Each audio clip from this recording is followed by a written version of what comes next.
Assalamualaikum warahmatullahi wabarakatuh. You are still with me, Mr. Irul, teaching you today all about proverbs and riddle.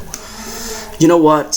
It sounds easier, it sounds simple, but from the proof that I have observed my class from the previous meeting, ternyata masih banyak mereka yang belum paham tentang proverb dan riddle.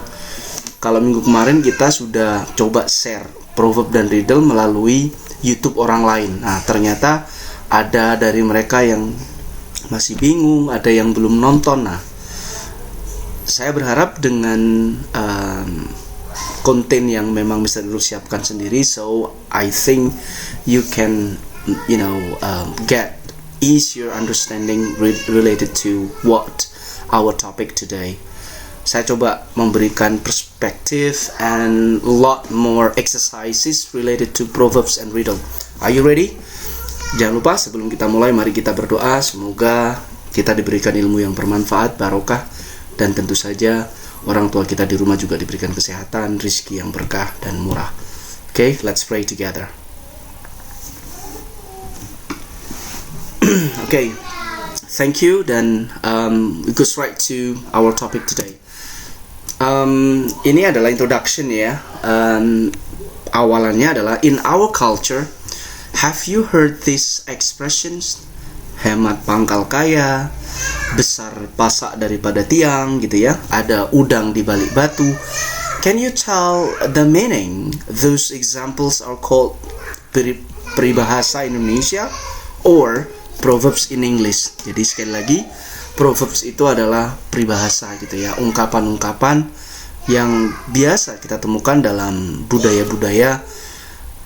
Tentu saja berbeda-beda ya, budaya orang Indonesia, budaya orang di lain, jangankan orang luar negeri ya, tapi di antara budaya Jawa, Madura, mungkin ada Minang, ada Padang, Batak dan seterusnya, they have their own different culture. Tapi percayalah bahwa proverb setiap daerah, setiap negara itu punya. Okay, next, what is proverb?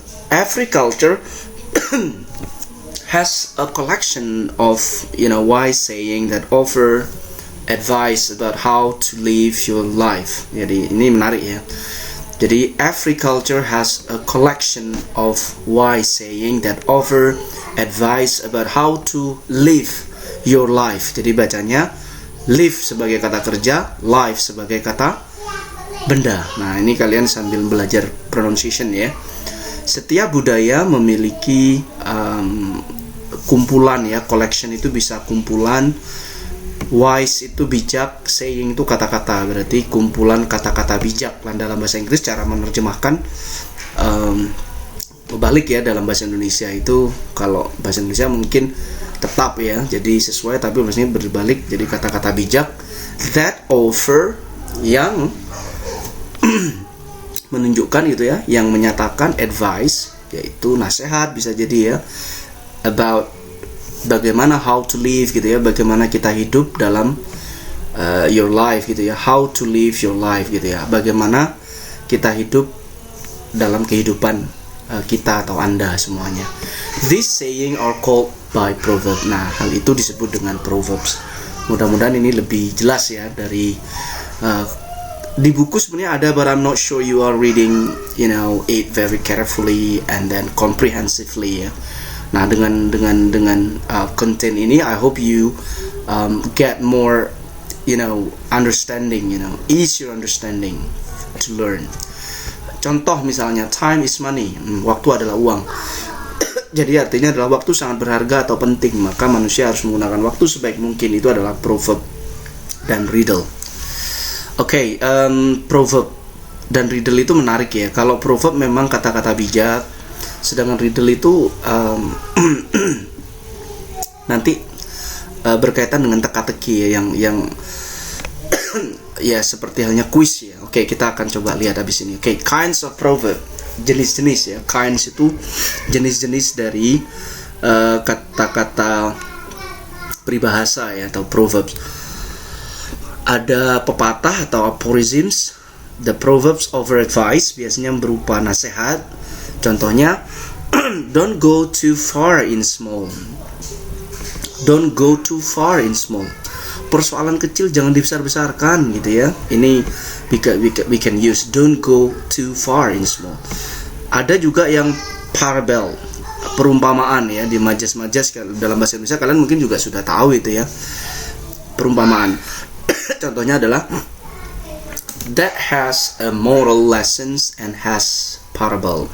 Contohnya, to carry coals to Newcastle, bagai membuang garam ke laut. Ini ya kan, to carry coals to Newcastle. Ya, bagai membuang garam ke laut, artinya nggak usah diomongin gitu ya. Namanya laut sudah asin, jadi nggak perlu diasinin. Oke, slogan itu ada pemeo ya dalam bahasa kita. Mungkin bisa ditanyakan di guru bahasa Indonesia nanti. This proverb gives spirit of or ya maksudnya ya. This proverb gives spirit or motivation. Contohnya adalah early birds gets worm. Tuhan akan memberikan rezeki kepada makhluknya yang lebih dahulu bangun. Nah, maksudnya adalah Allah itu memberikan nikmat, memberikan rezeki itu kepada mereka yang bangun lebih awal. Makanya jangan tidur lagi sebelum habis subuh ya, keluar. Karena nanti rezeki itu selalu ada gitu ya. Makanya never think pessimistic. Just do your best gitu ya. Biasanya orang-orang yang sudah berkeluarga itu kan kayak putus asa gitu ya. Ini nanti dikasih makan apa dan seterusnya. Yang perlu khawatirkan kamu itu bergerak apa tidak gitu ya. Oke, itu sekedar motivasi saja. Dan berikutnya, diligent is the mistress of success. Rajin pangkal sukses gitu misalnya ya. Oke, dan terakhir ada idiom ya. Idiom ini juga masuk jenis proverb. Contohnya adalah, apa sih idiom itu dalam bahasa Inggris? It is a phrase that has a group of words with a different meaning from the meaning of all the individual word. Jadi dalam bahasa Inggris itu ada kata-kata yang tidak bisa diartikan satu makna kata tersebut dengan makna aslinya. Tidak bisa. Jadi dia harus satu kesatuan begitu ya. Jadi dia punya makna tersendiri. Misalnya banyak sekali ya contoh-contoh, misalkan it's a piece of cake misalnya ya. Kamu misalnya habis mengerjakan ulangan terus kamu mengatakan ke temannya, gimana ulangannya, it's a piece of cake. Itu bukan ngomong tentang satu potong kue gitu ya, tapi mudah sekali. It's a piece of cake itu artinya adalah sangat gampang. Nah, jadi itu namanya idiom. Nah, ini contohnya di sini ada pull your socks up, improve your behavior. Nah, berarti pull your socks up itu artinya adalah tolong perbaiki ya tingkah lakumu begitu ya. Nah, yang dua ada you can arrange you can arrange your bedroom at will. Artinya adalah sesuka hati ya. Don't mention it, you are welcome. Okay? Right. Nah, itu bisa kalian pahami ya. Okay. Social function of proverb bisa di screenshot ini ya. Jadi proverb itu punya fungsi untuk mengajarkan, memberikan pencerahan, mempengaruhi orang lain itu ya. Ini adalah function dari proverb adalah mengajarkan ya, enlightening itu memberikan pencerahan, persuading people mempengaruhi orang, dan seterusnya itu ya. Proverb juga remain a most powerful and effective instrument for the transmission of culture, social morality, manner, dan ideas. Jadi proverb juga sangat kuat ya sebagai alat yang kuat untuk membentuk sebuah budaya atau moralitas di lingkungan sosial yang efektif begitu ya untuk generasi-generasi selanjutnya atau generasi yang akan datang.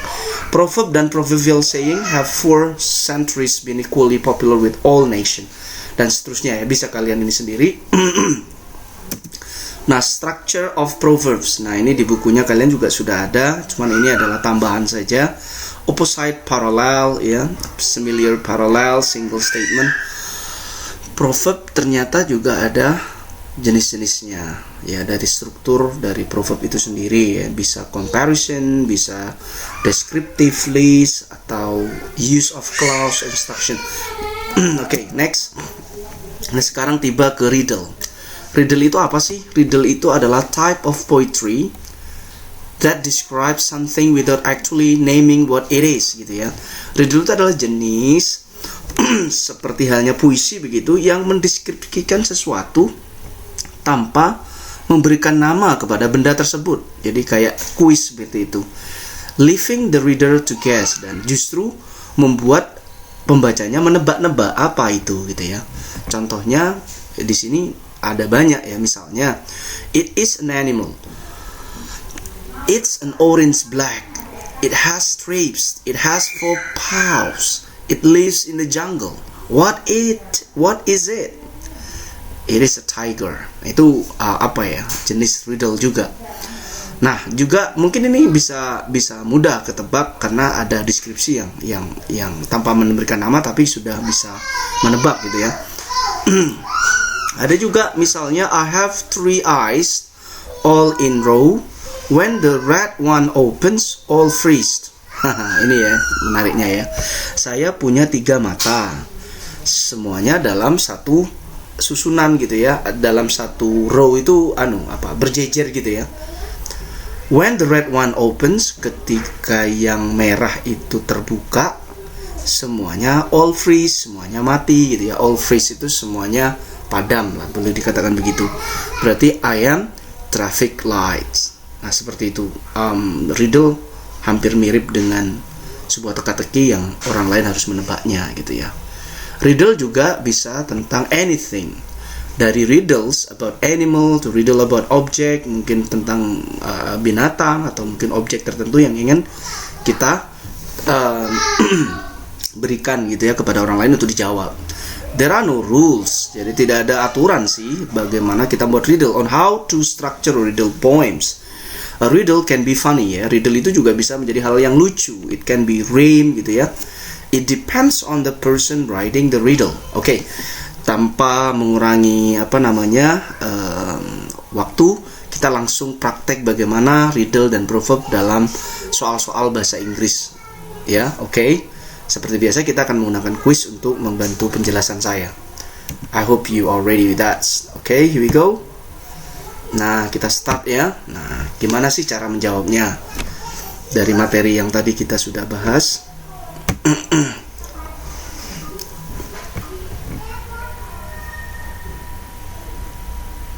Oke, nah ini yang menarik ya. What can rust fast, can walk?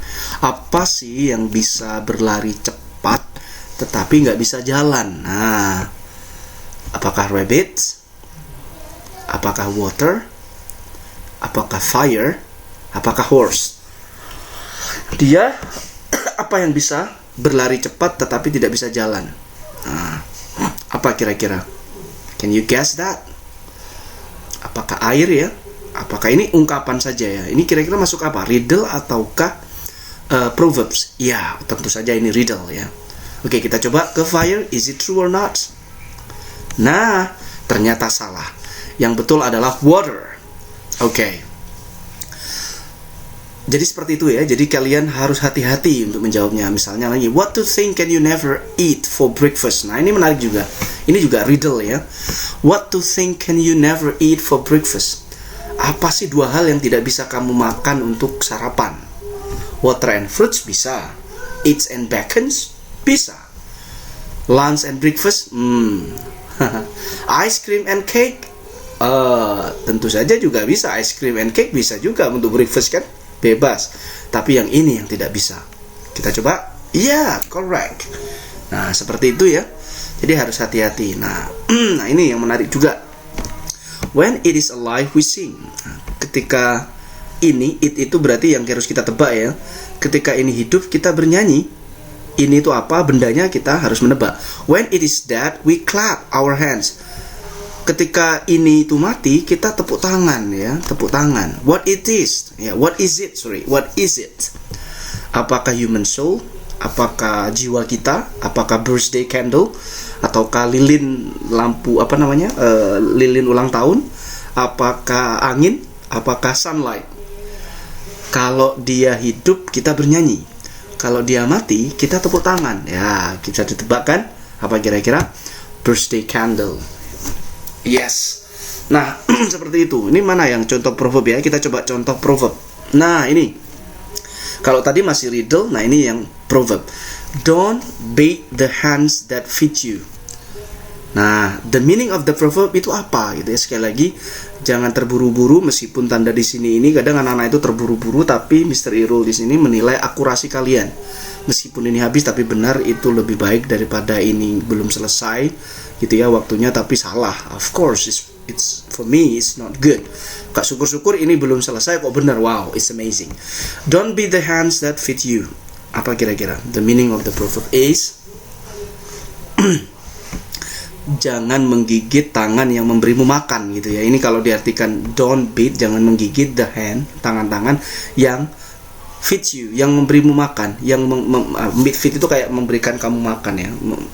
Masak yang dikasih makan, yang orang yang kasih makan. Apa kira-kira? Watching something does not solve the problem. No, you need to give it to me. There is no problem at leaving someone. Do not hurt someone that is helping you. Nah, ini yang paling tepat sepertinya ya. It's not good to beat someone's hand. Ini arti sebenarnya. Tapi ini kan proverb ini kan ada makna yang tersirat yang harus kita cari. Jangan menggigit tangan orang yang memberikan makan. Sama dengan kita ngasih makan ke dia tapi dia menggigit tangan kita. Of course, jangan sakiti. Do not hurt someone that is helping you. Jangan menyakiti orang yang membantu kamu. That's it, the best. Nah, seperti itu ya. Jadi oke. Saya rasa kalian bisa melanjutkan seperti biasa. Linknya bisa kalian ini kan. Be careful. Oke. Enjoy your study. Assalamualaikum warahmatullahi wabarakatuh.